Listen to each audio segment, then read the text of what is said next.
ఆత్మ ఫలము అంటే ప్రేమ, సంతోషం, సమాధానం, దీర్ఘశాంతం, దయాలత్వం, మంచితనం, విశ్వాసం, సాత్వికం మరియు ఆశా నిగ్రహం. చాలా మంది ఏమనుకుంటారంటే ఈ 9 అనేటివి ఆత్మ ఫలాలు అని పొరపడతా ఉంటారనమాట. నిజానికి ఇవన్నీ ఆత్మ ఫలాలు కావు.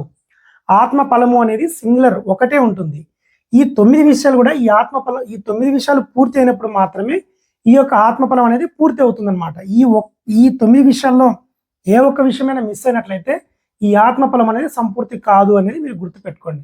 మీరు ఎప్పుడైనా సరే బైబిల్ చదివేటప్పుడు ఈ సందర్భం దగ్గరకు వచ్చినప్పుడు ఈ చిన్న ఎక్స్ప్లెనేషన్ గుర్తుపెట్టుకోండి. ద్వితీయోపదేశ కాండం 8వ అధ్యాయం 7 నుంచి 14 వచనాల్లో దేవుడిచ్చిన ఆశీర్వాదం గురించి ఉంటది. అంటే వాటర్ ఫెసిలిటీ కానీ, grains, fruits, oil, honey, mining, animals, gold and silver, food and house, ఇటువంటివన్నీ కూడా దేవుడిచ్చిన ఆశీర్వాదాల గురించి మాట్లాడుతుంది. తర్వాత ద్వితీయోపదేశ కాండం 8వ అధ్యాయం 14వ వచనంలో ఇవన్నీ రావడం వల్ల మీరు మర్చిపోతారేమో అనేటువంటి ఒక హెచ్చరిక కూడా ఉంటుంది. తర్వాత ద్వితీయోపదేశ కాండం 8వ అధ్యాయం 18వ వచనంలో మీరు ఆ విధంగా మర్చిపోకుండా దేవుని జ్ఞాపకం చేసుకోండి అని ఉంటుంది. తర్వాత ద్వితీయోపదేశ కాండం 8వ అధ్యాయం 20వ వచనంలో మీరు జ్ఞాపకం చేసుకోకుండా దేవుని సంపూర్తిగా మర్చిపోయి అన్య దేవతల వైపు తిరిగినట్లయితే మీరు ఖచ్చితంగా నాశనం అయిపోతారు అనేటువంటి వచనంతో ఈ యొక్క అధ్యాయం అనేది ముగిసిపోద్ది అనమాట.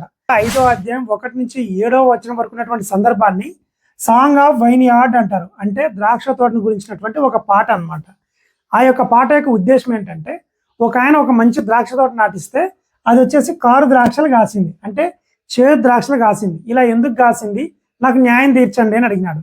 దానికి సొల్యూషన్ వచ్చేసి కొత్త నిబంధనలో యోహాను సువార్త 15వ అధ్యాయంలో యేసుక్రీస్తు ప్రభు ఒక క్లారిటీ ఇచ్చాడు. అదేంటంటే నేను నిజమైన ద్రాక్షావల్లిని, నా తండ్రి వ్యవసాయకుడు అని. అంటే మీరు ఫలించి మంచి ద్రాక్షలుగా కాయాలంటే గనక నేను నిజమైన ద్రాక్షావల్లిని కాబట్టి మీరు నాతో అంటు కట్టుకోండి అన్నట్టు చెప్పాడు అనమాట. మీకు పూర్తిగా అర్థం కావడానికి యెషయా గ్రంథం 5వ అధ్యాయం 1 నుంచి 7 వరకు ఉన్నటువంటి సందర్భాన్ని, మరి యోహాను సువార్త 15వ అధ్యాయాన్ని మొత్తాన్ని కూడా పక్కన పెట్టుకొని బేరీజు వేస్తూ చదవండి. అప్పుడు బైబిల్ గురించిన పూర్తి ఇన్ఫర్మేషన్ మీకు అర్థమవుతుంది. నా యొక్క ఛానల్ సబ్స్క్రైబ్ చేయండి. మార్క్స్ వార్త 7వ అధ్యాయం 1 నుంచి 23వ వచనం వరకు ఉన్న సందర్భంలో మనుషుల యొక్క పారంపర్య ఆచారాల గురించి వివరిస్తారు. మార్క్స్ వార్త 7వ అధ్యాయం 1 నుంచి 5 వరకు ఉన్నటువంటి వచనాల్లో యేసుక్రీస్తు శిష్యుల పైన యూదులు కంప్లైంట్ చేస్తారు.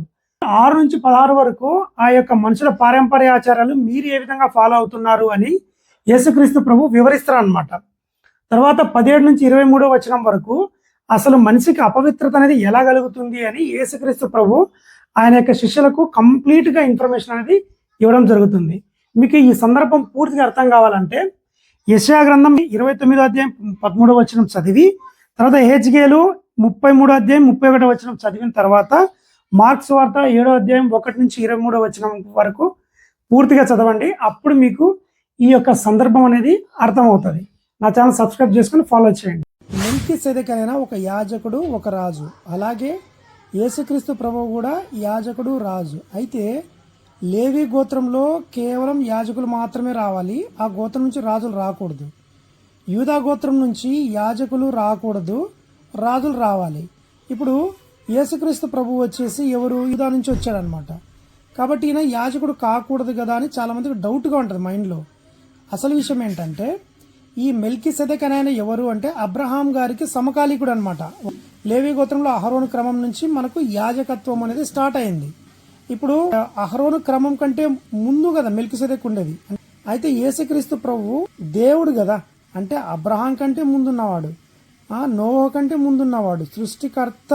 మెల్కీసెదెకు 2 క్వాలిటీస్ ఎలా ఉన్నాయో క్రీస్తు కూడా అదే విధంగా 2 క్వాలిటీస్ ఉన్నాయని ఒక పోలికగా తీసుకున్నారు, అంతే తప్ప ఈయన దేవుడిగా మనం పరిగణించకూడదు. ఆది కాండం 10వ అధ్యాయంలో ఫస్ట్ ఫలితాన్ని వివరించారు. ఆది కాండం 11వ అధ్యాయంలో దానికి గల కారణం ఏంటని వివరించారు. మీకు అర్థమయ్యేటట్టు చెప్తా చూడండి. ఆది కాండం 10వ అధ్యాయం 20వ వచనం, 31వ వచనం, 5వ వచనంలో ఈ యొక్క హాము, షేము, యాపేత్ అనే వాళ్ళు తమ భాషల ప్రకారం విస్తరించినారని రాసి ఉంటారు. ఆ భాషలు రావడానికి గల కారణం ఏంటి అంటే 11వ అధ్యాయం 1 నుంచి 9వ వచనం వరకు బాబేలు గోపురం కట్టడాన్ని బట్టి దేవుడు వాళ్ళ యొక్క భాషలను తారుమారు చేసినటువంటి విషయం అనమాట. మీకు ఈ సందర్భం వచ్చిన తర్వాత మీకు అర్థం కావాలంటే ఫస్ట్ 9వ అధ్యాయం అయిపోయిన తర్వాత 11వ అధ్యాయం 1 నుంచి 9వ వచనం వరకు చదివిన తర్వాత 10వ అధ్యాయం పూర్తిగా చదవండి.